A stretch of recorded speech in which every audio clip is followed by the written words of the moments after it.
X নোয়া আছে আমার কাছে ভাই, এস নোয়া। আচ্ছা, টয়োটা এক্স নো দেখবো এখন।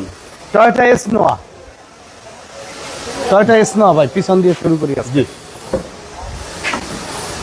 এই বড় বড় দুইটা ফুটা আছে কিন্তু ছাদে, দেখেন। সানরুফ মন্ডপ সহ ভাই। যারা চান সানরুফ মন্ডপের গাড়ি কিনবেন, দেখেন ভিতরে প্রত্যেকটা পিলারে পিলারে কিন্তু স্টিকার দেয়া, মনে হয় যে মাত্র আমি লাগাইছি।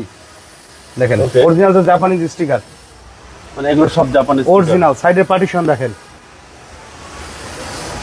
সাইডের পার্টিশন গুলো দেখেন, একদম ফ্রেশ অবস্থায়। কারণ এই জয়েন্ট ভালো থাকতো না ভাই, মাইল খাওয়া থাকলে জি জি, বাংলাদেশ ইম্পসিবল, সম্ভব না এরকম বানানো। Big cylinder. হ্যাঁ, 90 লিটার সিলিন্ডার সহকারে 8 সিটার এক্স নোয়া, সানরুফ মুনরুফ এবং অরিজিনালি দুইটা দরজা কিন্তু বাবু ভাই পাওয়ার দরজা আছে সামনে, সামনের লুকটা একটু দেখান।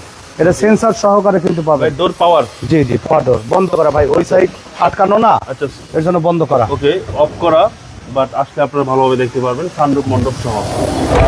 এই হচ্ছে ভিতরের কন্ডিশন। হ্যাঁ, মানে এটা super fresh. Super fresh condition. 2004 এর মডেল, 9 এর রেজিস্ট্রেশন, গ্লাস গাড়ির সাথে অরিজিনাল আছে, ফার্স্ট পার্টি স্মার্ট কার্ড, ডকুমেন্টসগুলো আপডেট অবস্থায় পাবেন গাড়ির সাথে। আর এই গাড়ির দাম চাচ্ছি 14,90,000 টাকা। আসলে আলোচনা সাপেক্ষে কিছু দাম কমানো যাবে।